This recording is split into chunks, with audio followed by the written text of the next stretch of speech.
I've actually put together a number of videos that have been a little bit different, and I am not going to upload one of them, which is on theology, because I don't think it was necessarily as detailed as it could be, but this one I will, which is on the fall of Srebrenica during the Yugoslav wars. And I do this for two reasons.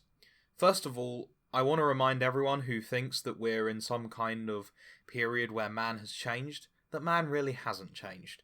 He is still the same brutal creature that was existing in the book of Genesis. Secondly, I want to remind those people who would call for conflict for the sake of any kind of grand political aim what that really means.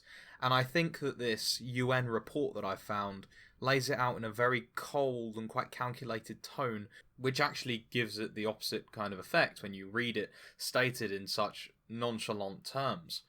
It's quite chilling stuff.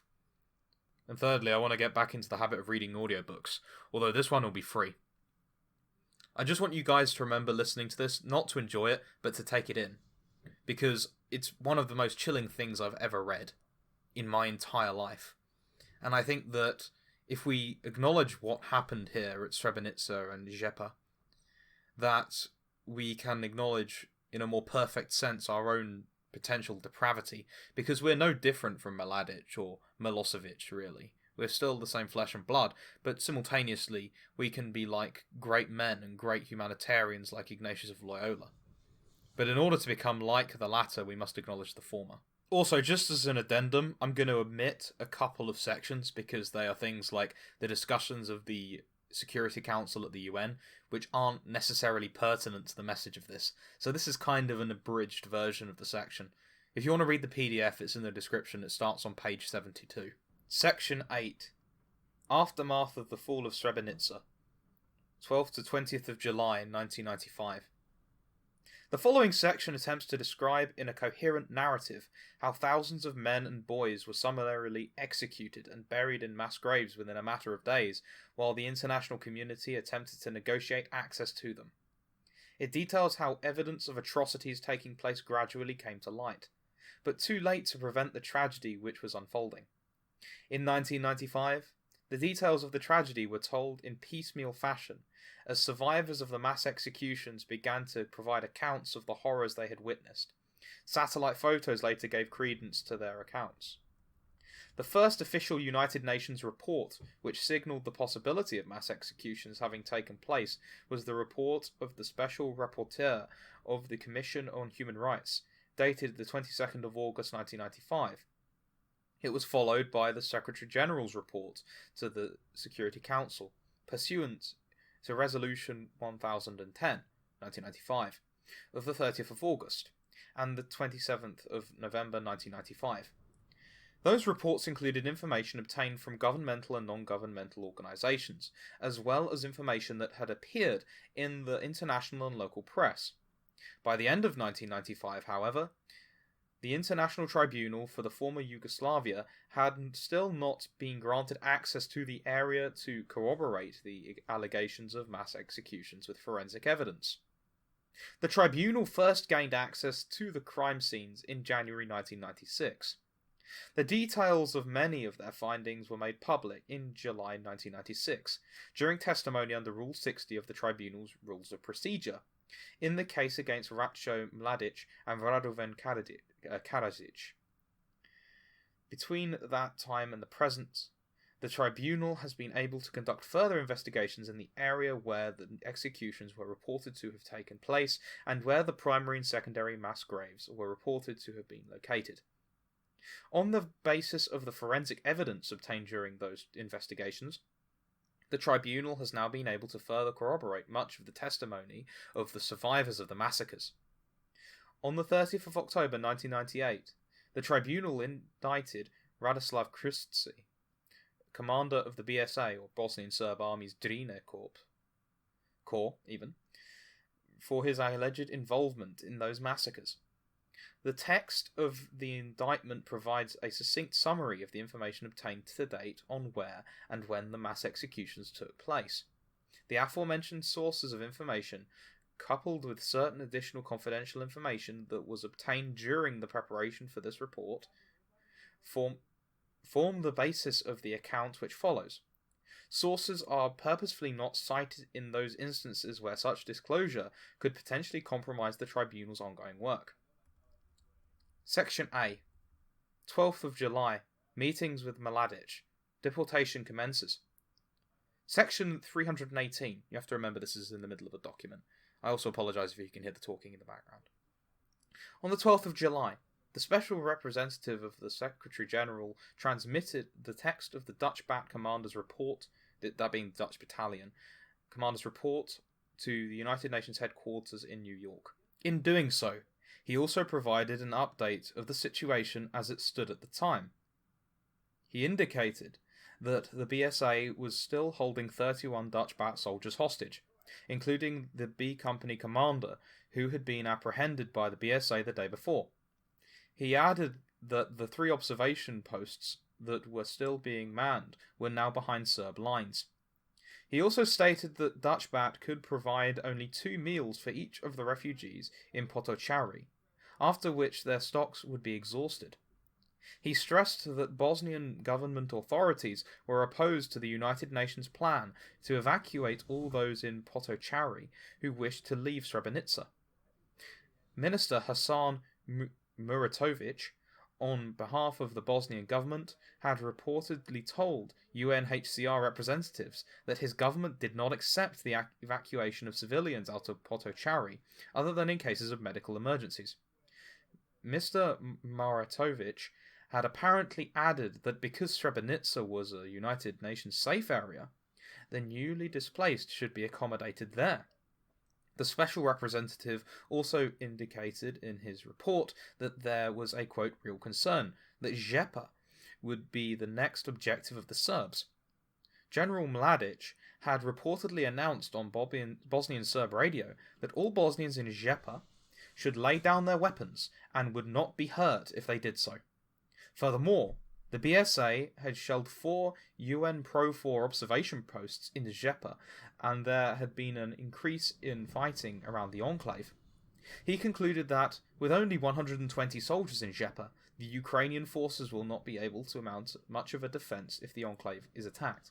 I'll add that the Ukrainian forces there were UN peacekeeping forces. Section 319. Meanwhile, in Srebrenica, General Mladic had not honoured his pledge to cease the attack on the enclave. In the morning hours of the 12th of July, the BSA fired artillery and mortar rounds in the area of OP Papa, which was located on the road from Potocari to Bratunac, in the north of the enclave. At 0800 hours, the BSA telephoned the crew of OP Papa to inform them that their tanks and artillery were advancing, and that they would fire on the crew if they tried to resist. At 0930 hours, the BSA entered OP Papa and disarmed the crew, but allowed them to return to Potocari. Approximately 1 hour later, the BSA tanks and personnel continued down the roads towards Potocari. 3:20. At about this time, the Dutch Bat commander arrived at Bratunac for his 3rd meeting with the General Mladic. 3 civilians representing the refugees accompanied him. The meeting lasted approximately 1.5 hours and was videotaped by the Serbs. The representatives again tried to impress upon Mladic the desperate humanitarian situation of the civilian population of Srebrenica. Mladic responded with what the Dutch Bat commander had since described during his testimony to the tribunal in July 1996, as a long historical monologue focusing particularly on the Bosniaks' attacks on Serbs in the Srebrenica area during 1992 and 1993 under Nasser Oric's leadership. They were pretty brutal. They actually wiped out a few villages. Mladic claimed that he was willing to assist the 25,000 gathered in the Potocari area, but he required the cooperation of Srebrenica's local civilian and military authorities. He insisted once again that the Bosniaks should disarm. He offered to allow the civilians gathered around Potocari to stay in Srebrenica if they wished, or alternatively, to be evacuated to government-held territory around Tuzla, a Bosnian Serb-held territory, or to third countries. He added, however, that he would not assist those people as long as he continued to receive reports that the Bosniaks were still conducting attacks around the enclave, as he had heard. Mladic also reiterated his threat of the previous day that, if air power were employed against the BSA, he would retaliate by shelling the Dutch back compound. Mladic also insisted that he see all the men between the ages of 17 and 60, because he alleged that there were, quote, criminals in the crowd gathered in Potocari, and that he would need to question each one of them. Mladic requested that the Dutch back commander to provide the BSA with diesel in order to facilitate the evacuation. The Dutch back commander responded that he had no diesel to provide the BSA, and requested that he be allowed to put one of his soldiers on each of the buses evacuating the population. Mladic apparently concurred, and indicated that the transport of the population to Clandaj, the nearest government-held town, would commence at 1300 hours. The Dutch-backed commander and the 3 Bosniak civilian representatives returned to Potocari by 12:30 hours. Upon his return, the Dutch-backed commander requested the civilian representatives to draw up an evacuation plan. The representatives decided that they would try to put a small number of men, who were both inside and outside the compound, on each of the buses, which they assumed would be provided by the international community, to ensure they were safely evacuated. While the Dutch-backed commander was meeting with Mladic, 5 Serb soldiers had entered the Dutch-backed compound in Potocari. They had been allowed to do so by the deputy battalion commander, in order to confirm that there were no armed Bosniak soldiers on the premises. The soldiers conducted their check and left the compound within a short period of time. This proved to be the first and only time that the BSA actually entered the compound until the deportation of the civilians had been completed. Section 322. At 12:40 hours, the United Nations military observers reported that Bosnian Serb soldiers had entered Potocari and had taken up positions surrounding the Dutch-backed compound. They had also reported that the BSA had surrounded the factory around the compound where thousands of refugees had been gathered the day before. Between 1300 hours and 1500 hours, the BSA arrived at Potocari with 40 to 50 vehicles, including vans, trucks, and small military vehicles. Mladic himself arrived on the scene during this period, accompanied by a large entourage of journalists and television cameras. The television cameras filmed scenes of the BSA handing out bread and water to the refugees and tossing candy to children. During his testimony to the tribunal in July 1996, a witness for the prosecution translated excerpts from Mladic's own address to the citizens, which was recorded on Serbian television. Mladic said to them, "Don't be afraid, just take it easy. Let women and children go first. Plenty of buses will come. We will transfer you towards Kladach. From there you will cross to the territory controlled by Alia, or the Bosnian Muslim forces. Just don't panic. Let women and little children go through first. Do not let any of the children get lost. Don't be afraid. No one will harm you." Speaking to a reporter, Mladic continued, "Today I received a delegation from the population, and they asked me whether I could give them the means to help them leave the territory. They wanted to leave and cross to the territory controlled by the Muslims and the Croats. Our army does not want combat activities against civilians, or against the UN Pro-4 forces. The aim was not to fight civilian populations. We have nothing against the people here or UN Pro-4. We have provided transportation, food, water, and medicine for them. During the day we are going to evacuate women and children, elderly persons, and all others who are willing to leave this area of combat activities without being forced to do so." Section 324. Following Mladic's remarks to the press, the deportation of roughly 20,000 people began outside the Dutch-backed compound began. The BSA troops immediately began separating the men between the ages of approximately 16 and 65 from the women, children, and elderly who were boarding the buses. Only a small number of men were able to board the first few buses, after which none were allowed to board them. There are varying estimates as to how many men within this age group were outside the compound at that time. Some are as high as 3,000, others are substantially lower. These men outside the compound were systematically being directed away from the buses destined for Kladanj, and towards what has come to be known as the, quote, White House, located directly in front of the Dutch-backed compound in Potocari. Section 325. As this was happening, the Dutch-backed deputy commander instructed the civilian representatives to draw up a list of all the men between the ages of 16 and 65, both inside and outside the compound. The representatives objected and protested that the evacuation plan they had prepared was being ignored. Nevertheless, another civilian proceeded to draw up a list of 239 men in the compound. It appears that at least 60 men refused to allow their names to be put on the list. No such list was drawn up for the men who were outside the compound. The deputy battalion commander has since explained that he insisted on the list being drawn up in order to forward the information to the ICRC and other authorities, so as to keep track of the men. He has further explained that he initially protested to the BSA about the separation of the men, but relented when the latter claimed that the men would not be harmed and would simply be questioned as prisoners of war in accordance with the Geneva Convention. Section 326. By the end of the day on the 12th of July, some 5,000 women, children and elderly were now deported by the BSA to Kaledanj, via Bratunac, Nova Kasaba, Milici, Vlasenica, Tishka and Luka, from where they were forced to walk 6 kilometers to the confrontation line near Kaledanj. I'm presuming that's the border between Bosnian Serb and Bosnian Muslim forces. The journey by road appears to have taken 6 hours. Dutch-backed personnel were not able to put a soldier on each of the buses, as they had intended, because of the unexpected numbers of buses and the speed with which they arrived. They therefore decided to provide one escort vehicle for each of the convoys. During their debriefing, the Dutch-backed members involved in the escorts reported that they had not seen any maltreatment of the occupants of the convoys, though they admitted that they would not necessarily been able to detect if any of the buses within the convoys were diverted elsewhere. Some of the convoys were apparently too long for them to keep all the buses in sight. By the end of the day, the BSA had hijacked 13 or 14 of the Dutch-backed vehicles that were escorting the convoys, together with their weapons and equipment. Section 327. It has since been learned that the small number of men who had managed to board the buses at Potocari were detected and separated from the convoys between Tishka and Luka and placed in an elementary school at Luka.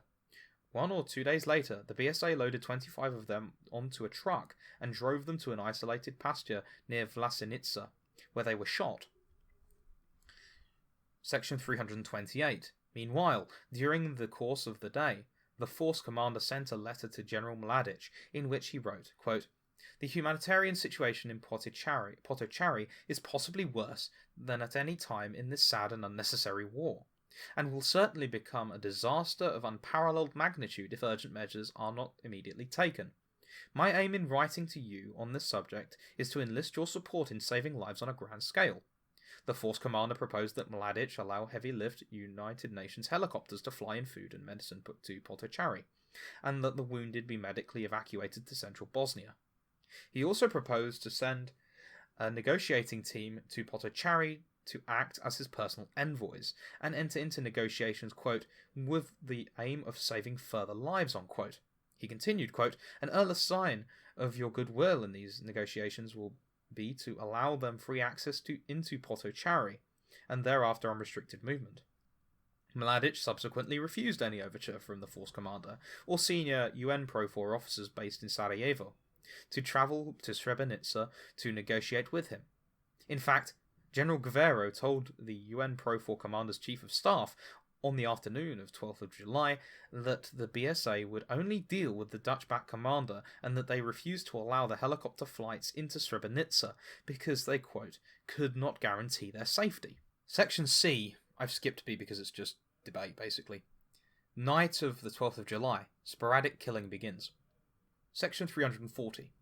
As night fell on Potocari on the 12th of July following the Security Council's adoption of Resolution 1004, the, quote, White House in front of the Dutch-backed compound began to fill up with Bosniak men, and the BSA began transporting them to Bratunac, where, upon arrival, they were packed into a hangar. The Dutch-backed personnel were not permitted to accompany them, or even escort the buses transporting them. One individual who was transported to Bratunac from Potocari, known as, quote, Witness A, later testified to the tribunal in July 1996 that, during the course of the night of the 12th of July, the BSA dragged men out of the hangar one by one and beat them with blunt instruments. On the basis of his testimony, it appears that there were at least a few hundred men in the hangar at this time. The same source assessed that the BSA killed roughly 50 of these men during the course of the night. Chapter 341, or Section 341.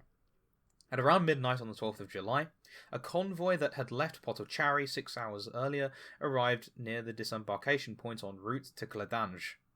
Dutch-Bat personnel had managed to accompany this convoy of 7 vehicles, carrying 54 wounded and 10 locally recruited MSF employees.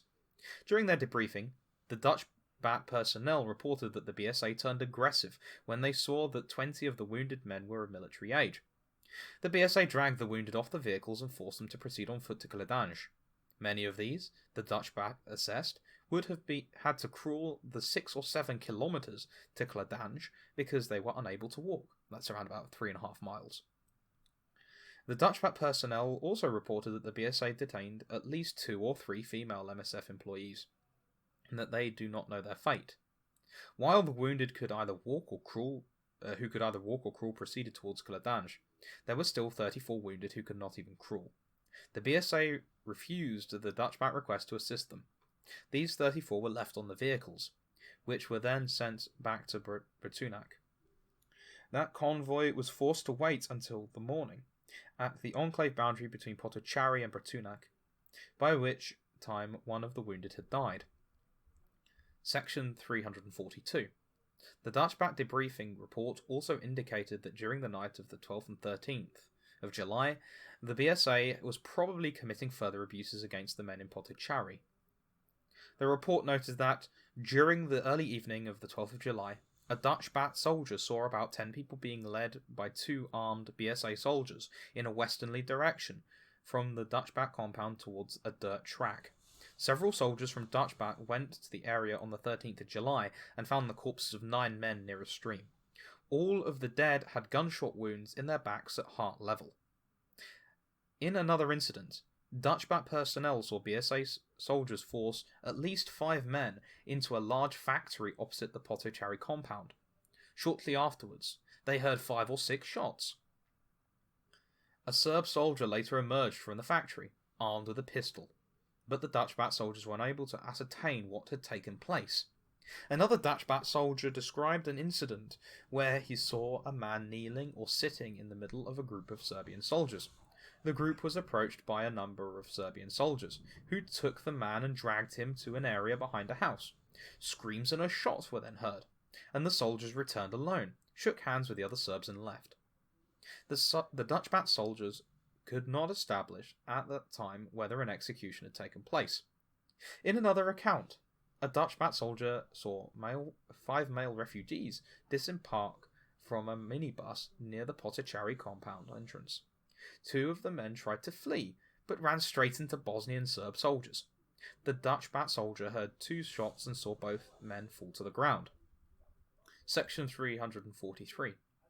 Also on the night of the 12th of July, as the front of the column of approximately 15,000 men proceeded north and then west from Srebrenica, these being the Bosnian garrison that actually fled earlier on. This is something that's obviously omitted because Srebrenica has just been taken. Serb fighters began to close in on them, not only using longer-range heavy weapons, but also with mortars, bazookas and small arms. The Serbs established a cordon along the paved road that passed through Konjevic, Polije and Nova Kasaba, and along which the Bosniaks would have to pass. The first Bosniak units crossed the road before the cordon was fully established, just south of Konjevic, Polije.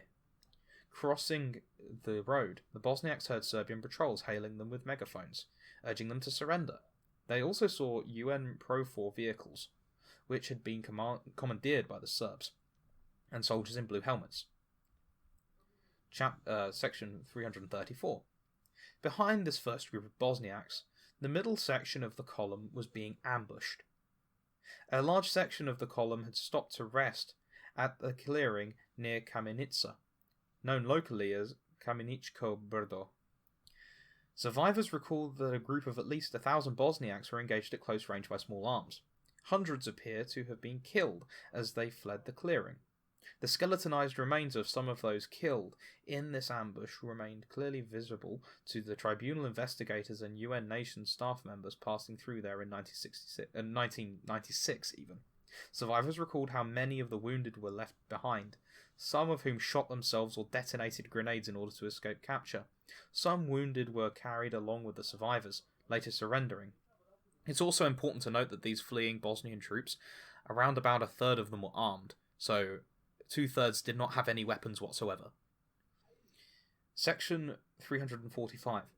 In summary, there is strong documentation to suggest that summary executions did take place on the 12th of July, into the night and early morning hours of the 13th of July.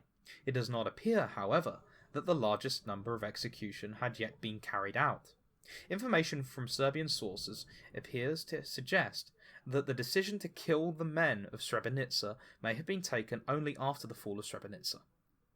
The decision to assemble a large number of civilian and military vehicles for the deportation process appears to have been taken independently. Information currently available does not suggest that the vehicles from the Federal Republic of Yugoslavia were engaged at this stage, the Federal Republic of Yugoslavia being the Serbs. Section D. 13th of July. Killing of hundreds of unarmed men and boys begins. Section 346. The United Nations military observers in Srebrenica reported that the Bosnian Serbs had resumed the deportation of the population outside of the Potocari compound at approximately 0700 hours on the 13th of July. The Serbs again continued to separate the men from the women and children, diverting the men to Pritunac. As before, the BSA prevented Dutch Bat from following the latter group, or ascertaining where the men were being taken. The military observers also reported that they would try to investigate a rumour that the Serbs had killed several men and that they had taken out of the crowd the previous day. Neither the military observers nor the Dutch Bat reported that they had observed or had reason to believe that any other abuses had been committed thus far. Dutch Bat's capacity to monitor the situation, however, had been sharply reduced, no longer possessing the vehicles required to escort each of the convoys. They had established 4 static checkpoints along the road to Kladanj, on which the BSA had transported the population the previous day. Section 347. On the morning of the 13th of July, the first group of Bosniak men in the woods that had passed through the Serb cordons and had survived the ambush at Kameničko Brdo pressed on to the high ground at Udrich in the municipality of Vlasenica, sporadically firing back at the pursuing Serbs. There they rested again, waiting for nightfall before moving out of the forest cover to the north. For the next 3 days the column moved further north, largely at night and, where possible, in the shelter of the forest. Groups of men further back in the column began to surrender to the BSA in large numbers at this time. In 2 main areas, the first group surrendered in the Sandici meadow, west of Kravica, I think that's how it's pronounced anyway, the second just north of Nova Kasaba, near the football field. Large numbers of both groups that had surrendered were taken to Pritunac. Several hundred were not taken to Pritunac, however. They appear instead to have been packed into an agricultural warehouse in Kravica even, and killed by small arms fire and grenades. Visiting the Kravica warehouse several months later, United Nations personnel were able to see hair, blood and human tissue caked to the inside walls of this building. The inside walls, floor and ceiling were also marked by the impacts of gunshots and explosions. One section of the wall had also been knocked down, apparently to facilitate the process of loading the remains of bodies into waiting vehicles. A smaller group of approximately 70 individuals appears to have been taken to a meadow near Kravica and shot along the riverbank. None of this was known to outsiders at the time, until one of the survivors of the Kravica massacres, who had managed to hide under a pile of dead bodies for roughly 9 hours, later escaped and told members of the media and international organizations what he had witnessed. The tribunal was able to corroborate the account through the forensic evidence obtained during exhumations in 1996. Section 348. The United Nations military observers reported that by 1715 hours, the Serbs had completed the transport of all of the civilians outside the Potocari compound and had now begun the deportation of those within the compound. They assessed that the BSA would be able to complete the process within the hour. Most of those on the list of 239 men that had been prepared the day before, plus the group of at least 60 men who had refused to be put on the list, were still in the compound at this point.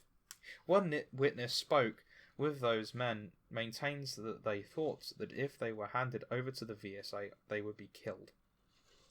This witness adds that the fears were expressed to the Dutch boat deputy commander, who was also reminded that the bodies of 9 or 10 men had been found next to a nearby stream, having been summarily executed. They pleaded not to be handed over to the Serbs, but to no avail. Dutch Bat ordered them to leave the compound and present themselves to the waiting Serbs. The Dutch Bat personnel concerned have since stated that they did not believe that they were handing these men over to certain death, and that they believed the men would be treated by the Serbs in accordance with Geneva Convention. Yeah, right. They thought that, as they had prepared a list of the names of those handed over, the men would enjoy some degree of security. All 239 men on the list are still missing. Section 349. As the process of deportation was coming to an end, the first UNHCR team was able to reach what was left of the Srebrenica enclave. The UNHCR convoy had set out from Belgrade on the 12th of July, but had been stopped at the international border and allowed to proceed only on the afternoon of the 13th of July. The convoy passed through Bratunac, where Serb soldiers, many of whom appeared to be drunk, could be seen celebrating in the streets. The convoy then proceeded to Potocari, where they found UN Profor and Serb soldiers working together to bring the last groups of Bosniaks from the UN Profor compound to the waiting Serb buses. When this operation was completed, and after having attempted to secure safe passage out of Potocari for UNHCR's local staff members, the UNHCR convoy returned to Bratunac. There, the UNHCR staff members heard from local Serbs that large numbers of Bosniaks were being held at a nearby football field. Darkness was falling, and from their motel rooms, the UNHCR team could hear sporadic shooting from the direction of the football field. Section 350. By the end of the day on the 13th of July, there were virtually no Bosniak males left in the former, quote, safe area of Srebrenica. Almost all were in one of 4 categories. Those alive and making their way through the woods towards government-held territory. 2. Those who had been killed on that journey. 3. Those who had surrendered themselves to the Serbs in Potocari or on the way to government-held territory and who had already been killed. Section 4. Those who had surrendered themselves to the Serbs in Potocari or on the way to government-held territory and who were being moved to Bratunac, pending relocation to execution and burial sites. Section 351. The United Nations military observers and Dutch Bat were aware that Bosniak men were being detained in Bratunac, but did not know the precise numbers or locations. There is now strong evidence that between 4,000 and 5,000 Bosniak males were being held in various locations around town: a warehouse, an old school, 3 lines of trucks and buses, and a football field. The Dutch Bat soldiers being detained at Bratunac meanwhile were in different locations: the Hotel Fontana and the technical school, both which were close to the football field. Section 352. Although the precise details of what happened to the men of Srebrenica on the 13th of July have been reconstructed only after subsequent inquiry over the past 4 years, there was concern at the time, and at least 5 written messages were sent on that day expressing alarm about potential human rights abuses having been committed or that potentially might be committed. Section 353. On the afternoon of the 13th of July, the United Nations military observers reported that General Mladic had told them that there were several hundred, unquote, bodies of dead Bosniak soldiers in the Bandera Triangle portion of the enclave. Mladic had requested Dutch Bat to inform the ARBIH that it was not, quote, his intention to kill any more soldiers. They only have to surrender and hand over their weapons. However, the BSA did not permit the military observers or Dutch Bat to visit the area to verify that the bodies were indeed there. This report was subsequently forwarded up by the United Nations chain of command, reaching the Secretariat in New York the following morning. The special representative of the Secretary General requested that the report not be made public in order not to place the military observers in Srebrenica in further danger. Section 354. A team of United Nations military observers in Sector Northeast separately reported that they had spoken to some of the refugees arriving in Cladanj from Potocari, The refugees told of having witnessed, quote, men being separated from others, severely beaten, stoned and in some cases stabbed.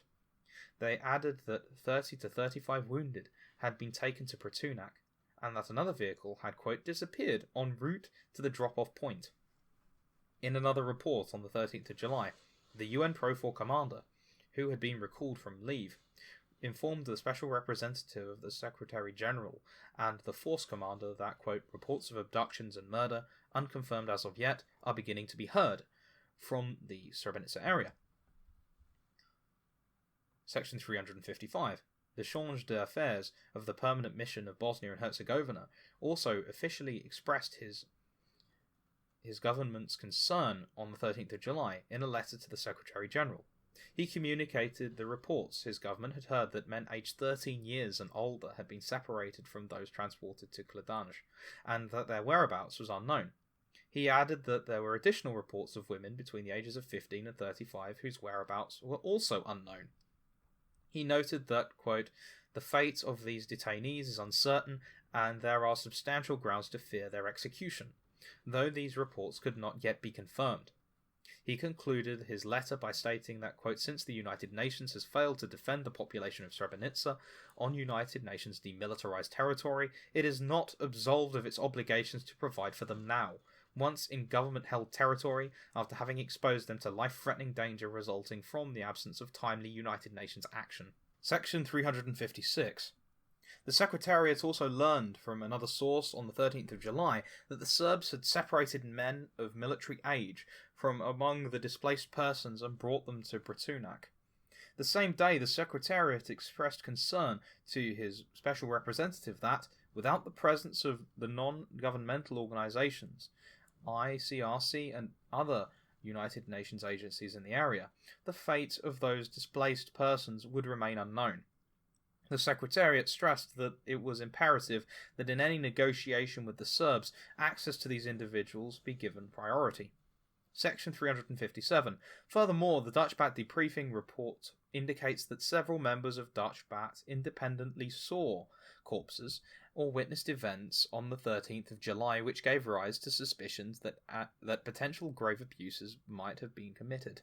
In addition to the 9 or 10 bodies which were found near a stream, one Dutch Bat soldier witnessed, from a distance of approximately 200 metres, 4 BSA soldiers executing a male victim with a shot to the back of the head. This incident took place near the Potachari compound. Another Dutch Bat soldier stated that he possibly witnessed the BSA execute 2 refugees near the main gate of the Potachari compound. 2 more Dutch Bat witnesses recounted having visited the, quote, White House in Potachari on the 13th of July to give water to the men that the BSA had placed there. These 2 Dutch Bat soldiers recounted that the refugees, quote, were obviously terrified. They managed to take photographs of those refugees, but the Dutch Bat debriefing report indicates that the film containing these images was rendered useless, unquote, when it was developed.